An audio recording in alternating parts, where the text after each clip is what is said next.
barya lang ho yung hinihingi nung pulubing paralitiko. Pero higit pa doon ang natanggap niya. He was able to walk again. Di ba? When there is a beggar knocking at your car window, you normally do not even want to look at her. Especially kung wala ka namang barya sa bulsa mo. Or wala ka sa mood na magbigay ng limos. Usually, you will look elsewhere. Titingin sa ibang lugar para hindi magkaroon ng eye contact sa pulubi. But you are conscious that she is still looking at you. And to call your attention, kakatok siya ulit on your car window. Sa ating first reading ngayon, parang baliktad. Si Peter, siya pa yung nagsabi doon sa pulubi, "Look at us." Kasi ang usual situation, ang pulubi ang tumatawag pansin, "Look at me. Maawa ka naman sa akin." But Peter says, "Look at us. Tumingin ka sa amin." At palagay ko, when Peter said that, dumukot na siya sa bulsa niya and realized, wala naman pala laman yung bulsa niya. And it was then that he said, "You know, we have no money to give you, but we will give you what we have. We will give you what is more precious than money. In the name of Jesus Christ the Nazorean, rise and walk." Ang sabi niya. Not only did the man stand up and walk, sabi ni St. Luke, naglulundag siya. He went around jumping and praising God. Maraming mga sitwasyong ganito sa buhay. When we get paralyzed, like the beggar in the first reading, parang ganito din ang sitwasyon ng dalawang alagad sa ating gospel reading naman. They were suffering from what psychologists nowadays would call PTSD. I don't know if you've ever heard yung PTSD. Ang ibig sabihin ng PTSD, post-traumatic stress disorder. I have known some people who have not recovered from PTSD. Yung iba, they fall into a prolonged state of depression. Yung iba, hindi na makatrabaho. They cannot function anymore. Or they cannot even normally relate with other people anymore. Some of them lose totally a sense of meaning and purpose in life. The other day, merong isang journalist, in-interview daw niya si President Zelensky. And during the interview, ang sabi niya, ito yung description, Zelensky crumbled before him. Crumbled. Hindi na masyadong inelaborate ng journalist kung anong ibig niyang sabihin. Maybe he meant that nag-crack yung voice ni Zelensky, or he became emotional, or he broke into tears. Baka naiyak siya. Pero sa akin, yung pag-iyak is not necessarily a sign of breaking down. Sometimes, it can be the beginning of a breaking through. Di ba sabi ni Pope Francis, kung minsan daw, we see more clearly with eyes washed by tears.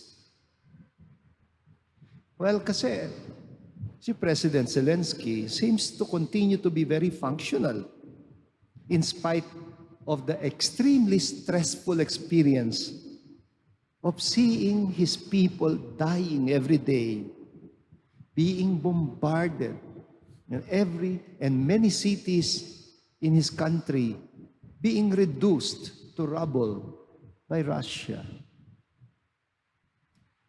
Ang hirap siguro nung maging presidente ka sa ganyang ginigiyerang bansa. Well, itong dalawang alagad were not only in a state of trauma, they seemed to have lost hope. It's like the world had blacked out for them after Jesus was violently executed on the cross. Inabandon na nila yung mga kasama nila. And now they are running without direction. Their grief has put them in a state of spiritual paralysis. Alam niyo ba itong kwentong ito ng Emmaus? Favorite text ito ni Pope Francis. Ito yung kanyang main source of inspiration para dun sa kanyang panawagan for a more synodal church. Kaya tayo nagdadasal nung ating prayer for the synod on synodality. Bukas ng hapon, I'm going to deliver a talk sa Second National Mission Congress that is currently taking place in Cebu. And I will also lead the concluding Mass on Sunday. Sa talk bukas, I will refer to synodality as a better alternative or a less threatening term than evangelization. Sadly, sa ibang mga bansa, medyo negative na yung meaning ng evangelization. Evangelization is a word that carries an overload of negative connotation because of history. Kaya nga ako hindi minsan nabigyan ng visa, nag-apply ako sa Indian Embassy, ni-reject ang aking application because I was going to give a talk sa isang theological forum on new evangelization. In-interrogate ba naman ako? Evangelizer ka ba? They have a negative connotation for evangelization. But Pope Francis has simplified it. Synodality, walking on the road together, the mission to evangelize or to share a good news. Ganun naman ang ibig sabihin ng evangelize eh. Share a good news.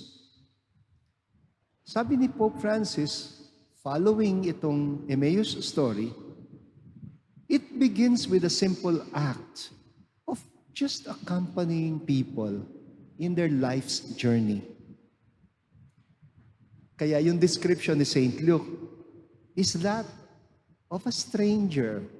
Lahat naman ng misyonero, they begin like strangers. A stranger who draws near. Lumapit muna siya. Tapos sumabay ng lakad. He walked with them. Yun ang beginning ng mission. And then he entered into conversation, not by immediately lecturing to them, but by listening to them first, to their tragic experience, to their painful story, to their longings and aspirations. Sa bokabularyo ng psychologist, debriefing. He allowed them to do a debriefing. He allows them to express to him their disillusionment. Kaya ang sabi ni Pope Francis, it all begins with listening. Only after that does the stranger begin to draw from the scriptures in order to help them find light or make sense about what they have been through in Jerusalem. And later on, they would look back and they would say, were not our hearts burning within us habang kausap niya tayo on the way? But they did not recognize him until he sat at table, until he took the first morsel of bread and broke it for them. You know, honestly, okay lang naman sa akin. I do not mind statues or images depicting the resurrected Christ. But we might forget that our best image for the Easter Lord is that Paschal candle. Napansin ba ninyo? Nung Easter Vigil, hindi ko ininsensuhan yung image. Ang ininsensuhan ko, yung Paschal candle burning. Because He is the light that drives away the darkness that prevents them from recognizing Him.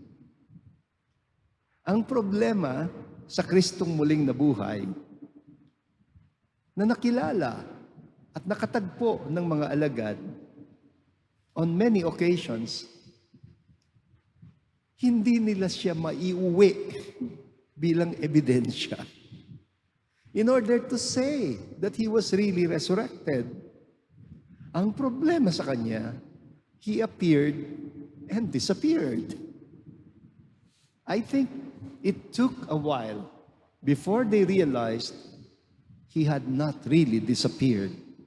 By the breaking of the bread, through the Holy Communion, He was not only entering into them, He was in fact changing them.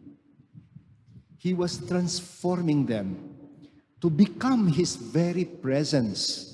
And I think yun ang ibig sabihin ni Peter when he said, "Look at us. Look at us." He was asking the paralytic beggar to look at the face of Jesus in their own faces.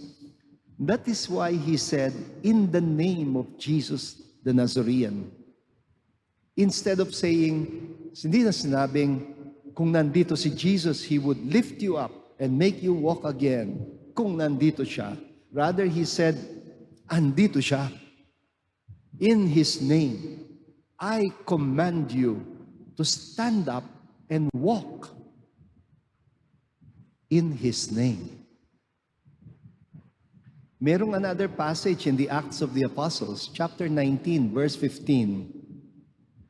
Ito, isang grupo ng mga tao na gumamit ng pangalan ni Jesus to exorcise, to expel a demon. Sumagot-sagot daw yung demonyo. At ganito yung sinabi, si Jesus kilala ko. Si Paul kilala ko. Eh ikaw, sino ka? Tinawanan lang yung exorcist. Meaning, he did not see Jesus in him.